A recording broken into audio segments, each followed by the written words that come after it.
Hola, hey, hola, gracias por conectarse conmigo, soy Jorge Enrique Abello. Es un placer tenerlos acá en esto que hemos decidido llamar Tips para Actuación. Lo primero que tienen que saber es que yo no soy un maestro de actuación ni soy un profesor de actuación.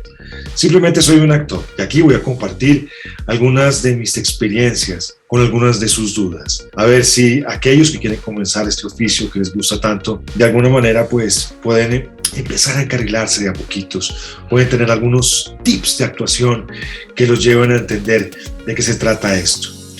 Y hay una pregunta muy recurrente que me gustaría plantear el día de hoy. Y es, ¿qué debe leer y ver un actor para prepararse? Y bueno, figúrense que esa pregunta les presento mi taza del Gato Félix. Los que no saben qué es el Gato Félix, por favor búsquenlo, porque él tiene una maleta mágica. Y es una maleta mágica como la debería tener cualquier actor. Todos tenemos que tener una caja de herramientas, pero esa caja de herramientas se construye a partir de puntos de referencia. Y los puntos de referencia están en lo que otros han hecho, en películas, en libros, en las artes plásticas, en performance, en el teatro. Ahí están los puntos de referencia. Y el actor tiene que tener esa posibilidad de buscar muchos puntos de referencia, porque nosotros solo tenemos una vida para vivir, pero tenemos que representar personajes. Es decir, tenemos que hacer de cuenta que vamos a poder ser capaces de vivir muchas vidas, pero esas muchas vidas dentro de una sola vida va a estar determinada por nuestra imaginación y las herramientas que metamos en nuestra caja mágica o nuestro maletín mágico, como el Gato Félix, para que cuando llegue el momento determinado hagamos magia. De eso se trata actuar, de eso se trata construir un camino a través de puntos de referencia. Muy bien, en ese sentido les cuento que lo que hay que leer y ver y construir pues puede ser visto de dos maneras. Una, lo que te da la academia. La academia dice que tú tienes que saber acerca de toda la evolución del cine, entonces tienes que saber de film noir, tienes que saber de expresionismo, tienes que saber de neorrealismo, tienes que saber de todo la nueva narrativa gringa, de los ingleses, de ese realismo inglés, del humor, de la comedia, del teatro musical, tienes que saber, bueno. Pero yo siento que de alguna manera en la búsqueda de un actor, el camino para saber qué necesita, cómo construir esas herramientas, tiene que ser profundamente personal. Así que yo les voy a contar mi experiencia. Yo desde muy pequeño veía televisión, mucha televisión, era el menor de 5 hermanos. Cuando yo nací, mis papás estaban cansados de criar gente, y los entiendo. Porque tengo 3 hijos, los entiendo. Así que a mí me tocó crecer viendo televisión. Yo veía El Zorro, veía El Llanero Solitario, veía Plaza Sésamo, veía Pareta, veía Área 12, Emergencia, Tierra de Gigantes, veía Viaje al Fondo del Mar, veía El Topollillo, por supuesto. Todavía cuando El Topollillo se fue de Colombia. Veía cosas maravillosas que exaltaban todo, Viaje a las Estrellas, que exaltaban mi imaginación de una manera muy poderosa. Y en el cine también, mis películas preferidas eran Chitty Chitty Bang Bang, eran La Novicia Rebelde, era El Mago de Oz, era todo lo de Disney, por supuesto, cuando empecé a crecer. Peter Pan me fascinaba, El Zorro y el Sabueso, eran cosas que me enloquecían, que me fascinaban. Pero a medida que fui creciendo, empecé a acercarme de una manera distinta al cine, y lo hice gracias a un maestro que quiero mucho, que es el maestro Álvaro Corral, que me mostró lo que hicieron los alemanes después de la Segunda Guerra Mundial, ya sobre los 50, 60, 70, que era como una especie de neorrealismo, y era un tratado que firmaron Fassbinder, Wenders, Herzog y otros más, y donde empecé a ver un cine que yo no había visto en Hollywood. Conocía el cine de Hollywood que mis papás me habían mostrado a través de las comedias musicales, Fred Astaire, Ginger Rogers, toda esta gente, pero comencé a ver un cine que me llamó mucho la atención porque tenía una manera de actuar muy distinta.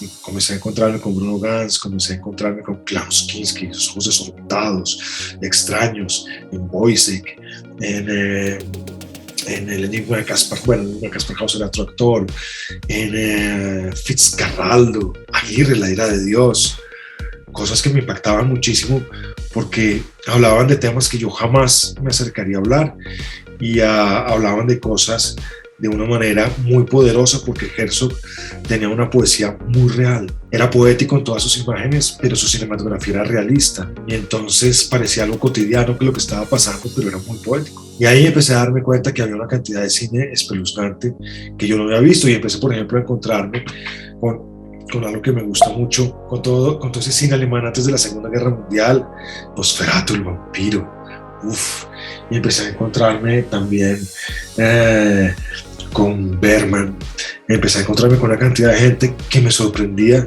porque mostraba la realidad como si la realidad fuera mágica. Era como leer García Márquez.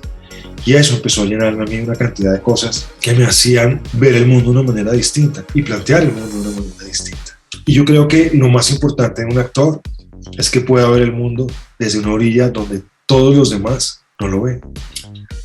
O de cualquier artista. Y esa es la misión de nosotros, ver el mundo como otros son incapaces de verlo. Y eso es lo que me planteaba Herzog, o Wenders, o Fassbinder, con unas películas loquísimas, con Kamikaze, me acuerdo, Kamikaze 1984. Bueno, fui avanzando y empecé a descubrir todo el cine negro que era la historia del crimen de los Estados Unidos, donde como el criminal no podría ser el héroe, pero era el protagonista de las películas, se inventaron ese famoso valor del crimen si paga, digo, el crimen no paga. Perdón, el crimen no paga. En la vida real el crimen sí paga a veces, pero por eso me confundo. Pero el crimen no paga. Y empecé a descubrir a John Huston, empecé a descubrir a Humphrey Bogart, empecé a descubrir a toda esa gente maravillosa que atravesaba ese cine negro para contarnos historias de todo lo que fueron los 30s y los 40s en los Estados Unidos, donde era una época pues, donde estaba la prohibición del licor, venían también de la depresión después de la Segunda Guerra Mundial, la depresión antes de la Segunda Guerra Mundial de los 30s, y era un cine donde el héroe era antisistema, y eso también me empezó a gustar muchísimo, porque hasta ese momento, por mi educación, pensábamos que el sistema era lo mejor, lo que realmente valía. No se olvide el gato Félix. Y entonces empecé a entender que había un mundo más allá. Pero también lo complementaba con mis lecturas. Siempre he tenido una imaginación grande y me gustan desde Julio Verne, que lo leía desde muy chiquito, hasta Jorge Luis Borges. Y a través de ellos comencé a conectarme y a construir una red literaria. Me encontré con Conan Doyle, que escribió Sherlock Holmes, me encontré con Seca Chesterton, me encontré con Oscar Wilde, me encontré con Walter Benjamin, me empecé a encontrar con Shakespeare, me empecé a encontrar con los griegos, empecé a evolucionar a muchos lugares, llegué a Eco y llegué con toda la literatura medieval, renacentista, que es la literatura de caballería, y donde están pues los famosos duendes, los troles, las hadas, todo ese mundo de ficción que está entre los alemanes y los ingleses. Y empecé también a entender un poquito que tenía que irme más para atrás al siglo IV antes de Cristo y empezar a leer a Ovidio para empezar a ver cómo era esa mitología griega, porque muchos de los personajes que construimos a través de la dramaturgia y que tenemos que interpretar los actores están o nacen de los arquetipos que produce la mitología griega. Entonces, para poder comprender dónde estás parado también, porque si tú comprendes dónde estás parado, es decir, quién eres, qué personaje eres dentro de la trama, en el timeline de esa trama, que se mueve para atrás y para adelante, siempre sabrás cómo es la respuesta a tus diálogos, a la relación con los otros actores y cómo vivirlo, porque esto es muy importante, se trata de vivirlo. A veces pensamos que se trata de actuar, pero realmente no, se trata de vivir. Y todos esos escritores y todos esos autores, directores de cinematografía y escritores, comenzaron a llevarme también a las artes plásticas, al impresionismo. El impresionismo sale de la necesidad de romper con todo el naturalismo que había llevado la cultura hasta ese momento y en vez de escribir la forma, de escribir la luz. Y la luz es lo que captura las cámaras.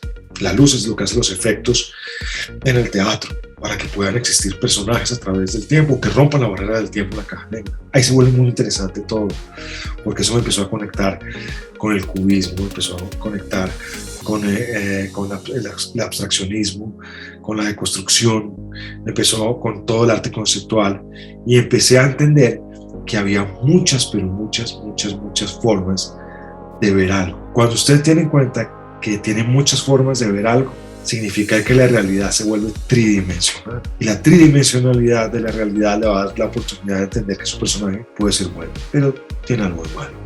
O si es malo, tiene algo equivocado. O si es alguien equivocado, puede ser un mártir.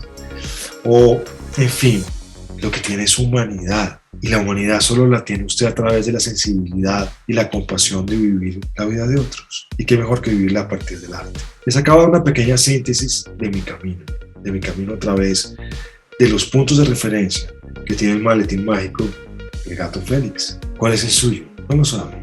De pronto escucha alguno de los puntos de referencia que vi y se le interesa. Tome un camino, que a medida que va tomando el camino, ese camino se va a abrir, se va a bifurcar. Y esa bifurcación de esos caminos que usted va a recorrer, lo va a hacer poco a poco a través del tiempo, en conectarse con una red de expresión, y conocimiento y sensibilidad que le va a dar las herramientas para hacer un poco de magia cuando actúa. Eso lo puedo decir. Más adelante les daré tips de cosas mucho más profundas, de esos puntos de referencia, pero mucho más a fondo, para que usted pueda enterarse de qué hay detrás de ellos, a través de escuelas, a través de vida, a través del solo goce de aprender. Les recuerdo que tienen que suscribirse a mi canal, por acá o por allá o por donde lo pongan. Y esa suscripción para usted va a ser importante porque le va a permitir la oportunidad de tener y obtener más conocimiento y un poco más de mí, que estoy dispuesto a darle lo mejor. Soy Jorge Enrique Abello. Esto era tips para actuación, no de un maestro, sino de alguien que quiere compartir un poco de su experiencia con usted.